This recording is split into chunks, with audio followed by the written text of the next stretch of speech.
बिस्मिल्लाहिर्रहमानिर्रहीम। अस्सलाम वालेकुम स्टूडेंट्स। आज हम लोग अपना करेंगे topic number 12 and topic number 13 करेंगे हम लोग अपने लेक्चर नंबर 5 में। ठीक है, आपने वीक में 3 लेक्चर्स लेने होते हैं, ये तो आप लोगों को बात पता है ना।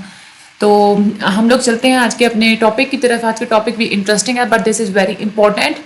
मैं आप लोगों को सारा समझा दूंगी।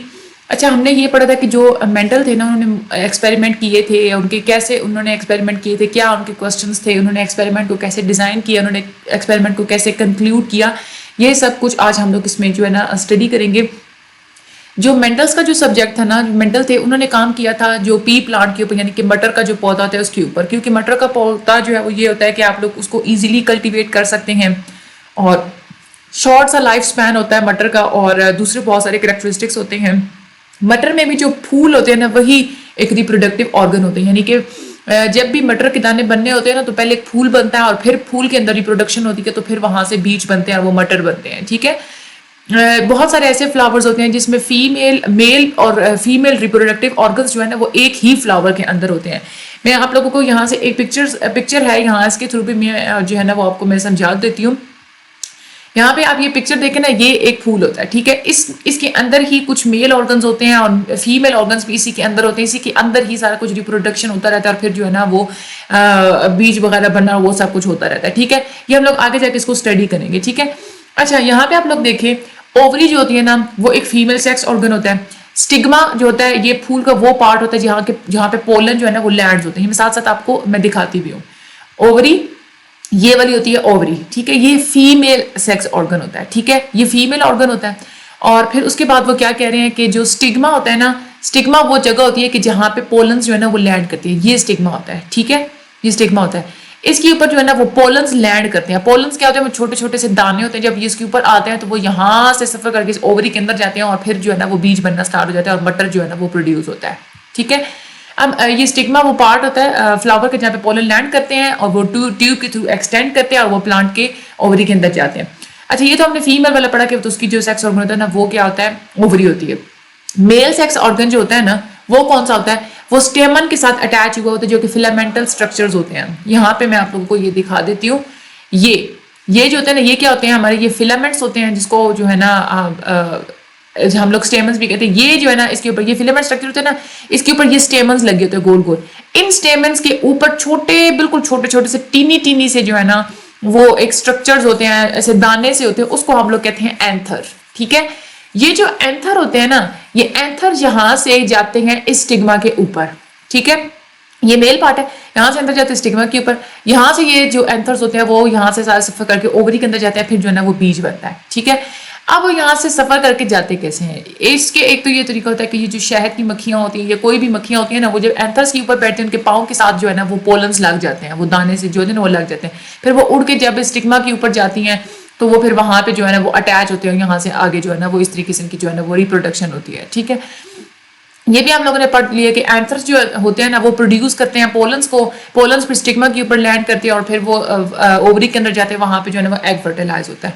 ये तो हम लोगों ने ये स्टडी कर लिया कि इस तरीके से जो है ना वो प्लांट के अंदर रिप्रोडक्शन होती है सारी। अब मेंडल की क्या टेक्निक थी, उन्होंने कैसे इस चीज को स्टडी किया था। मेंडल ने पेंट वाला जो एक ब्रश होता है ना उसको यूज किया था, उनको एंथर्स के ऊपर रब किया था और वहां से जो है ना वो एंथर्स के ऊपर रब करने से पोलन्स जो है ना उन्होंने कलेक्ट कर लिए थे टिप ऑफ द ब्रश पे। यानी कि ये उन्होंने जो उनके जो पेंट ब्रश था ना, ये जो एंथर्स होते हैं इसके ऊपर रब किया, तो एंथर्स के ऊपर पोलन्स होते हैं ना, छोटे छोटे से दाने होते हैं, वो पोलन जो है ना वो ब्रश के ऊपर लग गए। वही ब्रश फिर उन्होंने इधर स्टिग्मा के ऊपर लगा दिया मेंडल ने, तो वो जो पोलन्स थे वो स्टिग्मा के ऊपर आ गए, तो वहां से फिर जाके आगे जो रिप्रोडक्शन होती है वो स्टार्ट हो गई। ठीक है, और उसको फिर उन्होंने फिर झाड़ा स्टिग्मा के ऊपर, फीमेल जो पार्ट होता है फ्लावर का उसके ऊपर, एज अ रिजल्ट जो पोलन है वो एग के अंदर जाके फर्टिलाइज हुआ, वहां से फिर बीज बना और फिर वहां से वो ग्रो हुआ। वहां से जो है ना हमें देखने को मिली एक नेक्स्ट जनरेशन बनी क्रॉस से। और ये दो तरह के जो है ना वो फूलों में जो है ना वो इसी तरीके से जो है ना वो एक्सपेरिमेंट उन्होंने किया था। Next generation of the cross of the breeding experiment between the two types of flowers. अच्छा, आगे हम लोग ये देखते हैं कि मोनोहाइब्रिड क्रॉस क्या होती है। मोनोहाइब्रिड क्रॉस एक वो हाइब्रिड होती है दो ऐसे लोगों की जिनके जो जीनोटाइप्स होते हैं ना वो बिल्कुल सेम होते हैं। ठीक है, जीनोटाइप सेम होने का क्या मतलब है कि यहाँ पे फॉर एग्जांपल टी हम लोग कह रहे हैं, एक बंदे की जो जीन्स है ना, जीनोटाइप हमने पढ़ा ना कि इंसान का जो जेनेटिक मेकअप होता है ना वो क्या होती है, जीनोटाइप, यानी कि जो उसके जीन्स होते हैं। जीन्स फॉर एग्जांपल है ए के बिल्कुल टी, देखो ये दोनों टी सेम है ना, इसको हम लोग कह रहे हैं इसलिए कि ये होमोजाइगस है, ठीक है, जब दोनों जीन्स जो है एक इंसान के अंदर सेम होंगे। अच्छा, दूसरे के भी ये देखिए स्मॉल टी, ये भी क्या है, सेम है। अब दो ऐसे इंडिविजुअल्स जिनके जीन्स जो है ना वो सेम होते हैं, जब वो आपस में क्रॉस करते हैं तो उनकी जो फिनोटाइप होती है ना वो डिफरेंट होती है, ऑपोजिट होती है। बिल्कुल ऑपोजिट कैसे होती है कि ये तो सेम थे ना, उनके फिर डिफरेंट होंगे। मैं आपको ड्रॉ करके यूं इस तरीके से बता देती हूँ कि ये एक जो था ना उसका था ये टी, या इधर से हम लोग कर लेते हैं, ये टी था, ये टी था, इन्होंने जब आपस में क्रॉस किया ना तो कैसे बनेगा, कैपिटल टी, ठीक है, और साथ में जो है ना वो स्मॉल टी, ये क्या हो गया, चलो कोई बात, आपको समझ तो आ गई है ना, ये कैपिटल टी और स्मॉल टी, और इधर से ये दूसरा कैपिटल टी और स्मॉल टी। अब आप लोग ये देखें, पहले क्या थी, जीनोटाइप क्या थी, होमोजाइगस थी ना, अब क्या हो गई है, बिल्कुल बच्चों में क्या हो गई है, बिल्कुल ऑपोजिट हो गई, यानी कि हेटेरोजाइगस हो गया, क्योंकि ये जीन क्या है, ये सेम तो नहीं है ना, एक कैपिटल टी और स्मॉल टी आ रहा है, समझ आ रही है ना आप लोगों की।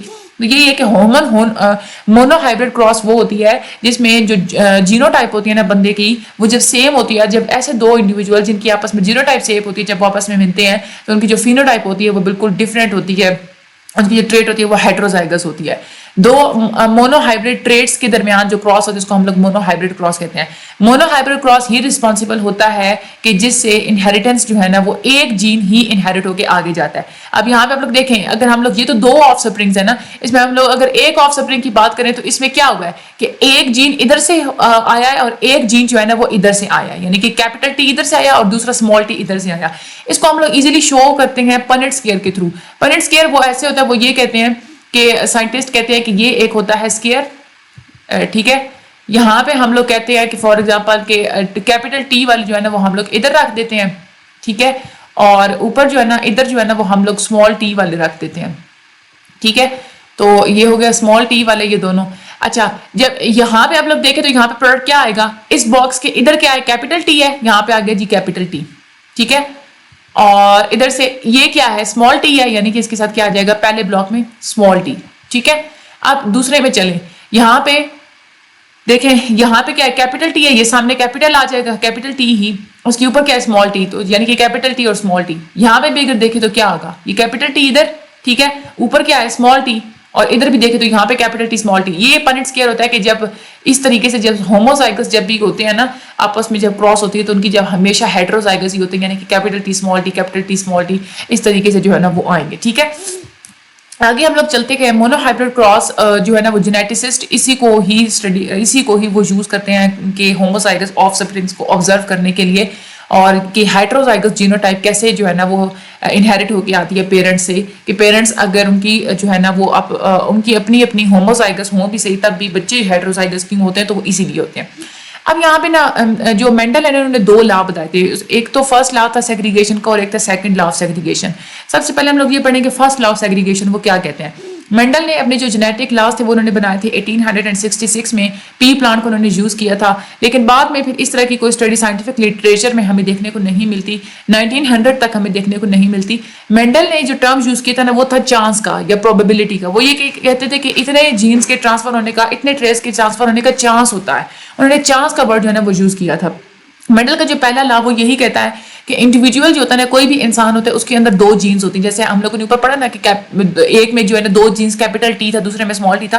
वो कहते हैं कि हर इंसान के अंदर जो है ना वो पेयर्स होता है अलील्स का। अलील्स क्या होती हैं, एक जीन होगी ना, ये क्या होती है आप लोगों की जीन होती है एक, ठीक है, ये एक जीन है, इसके अंदर जो दो है ना ये वाले टी, ये क्या है उस एक जीन के अलील है, ठीक है। तो वो कहते हैं कि जो अलील्स होते हैं ना वो पेयर्स ऑफ अलील होते हैं जीन्स के अंदर।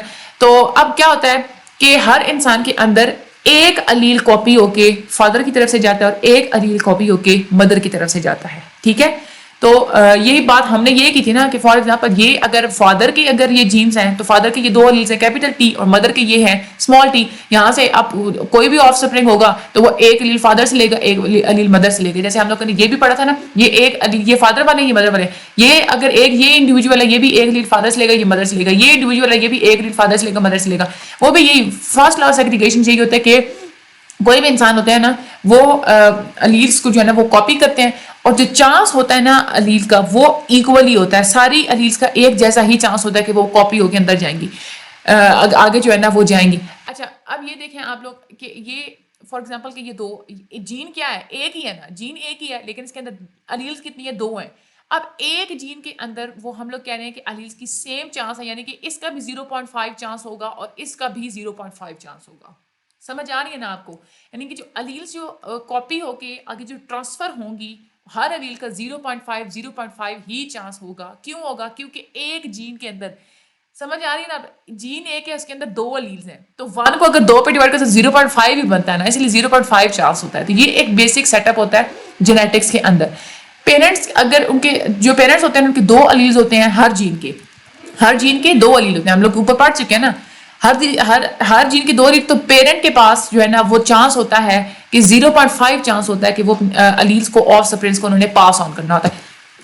ठीक है, दैट इज फॉर एग्जांपल अगर हम लोग इस जीन्स की बात करते हैं कैपिटल टी की, तो ये जो अलील होती है तो इसमें फॉर एग्जांपल ये जो है ना जीन्स, जो कैपिटल टी वाले ये जो जीन्स है ये अगर मेल के हैं और ये वाली मेल है, और ये जो स्मॉल टी है ना ये फीमेल जीन्स है। ओके, तो देन ऑफ स्प्रिंग्स में हम लोग ये पढ़ा कि एक अलील इधर से जाना है और एक अलील इधर से जाना है। ठीक है, इसका मतलब क्या होगा कि 0.5 चांस होते हैं फादर के और 0.5 जो है ना वो चांस होते हैं मदर के।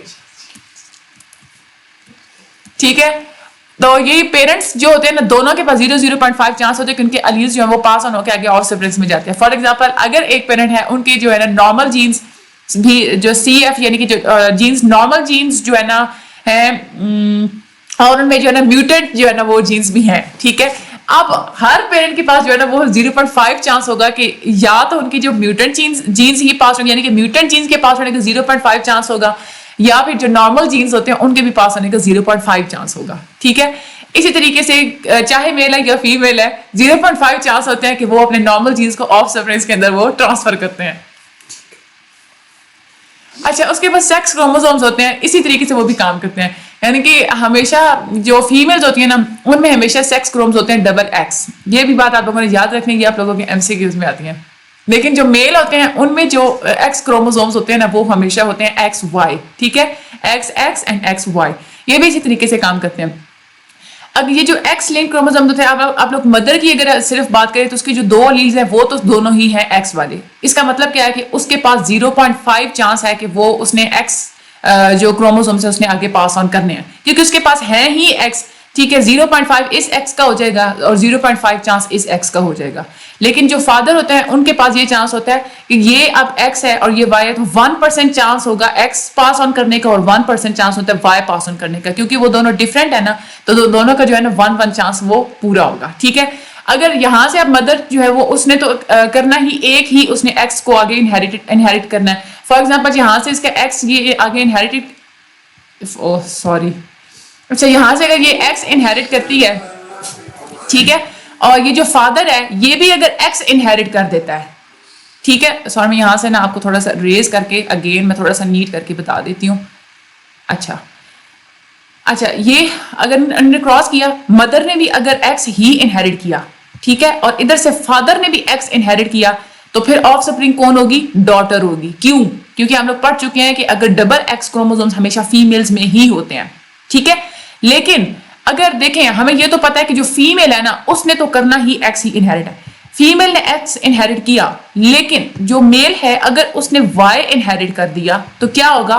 जो बेबी होगा वो क्या होगा? मेल होगा, क्योंकि हम लोग ने ये पढ़ा क्योंकि मेल बेबीज में जो है ना वो XY क्रोमोसोम्स होते हैं। ठीक है, तो यहां से अब हम लोगों ने ये पढ़ा है कि मदर की तरफ से हमेशा यही चांस होगा कि उसने जो है ना वो X क्रोमोसोम्स ही उसने पास करना है, लेकिन जो फादर होता है ना अगर तो वो X क्रोमोसोम पास कर देगा तो 1% ही चांस होंगे कि जो है ना उसने अपने ट्रेट से डॉटर में मुंतकिल किया। लेकिन अगर वो Y क्रोमोसोम पास करता है तो वो इसका मतलब क्या होगा कि उसने सारा जो 1% जो था मेल वाला उसने आगे जो है ना वो पास ऑन कर दिया। तो ये law of segregation, first law of segregation जो है ना वो ये था। मेंडल का जो सेकंड लॉ ऑफ सेग्रीगेशन है वो आगे हम लोग टॉपिक नंबर 14 में हम लोग डिस्कस करेंगे इंशाल्लाह, लेक्चर नंबर 6 में।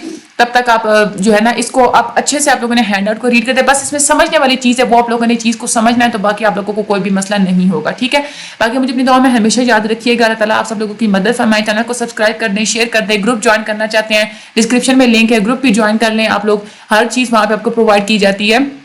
Thank you so much.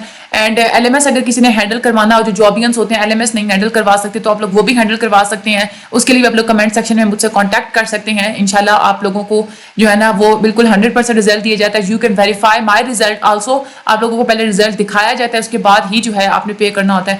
बाकी आप सब लोगों की मदद फरमाए। Thank you so much and Allah Hafiz.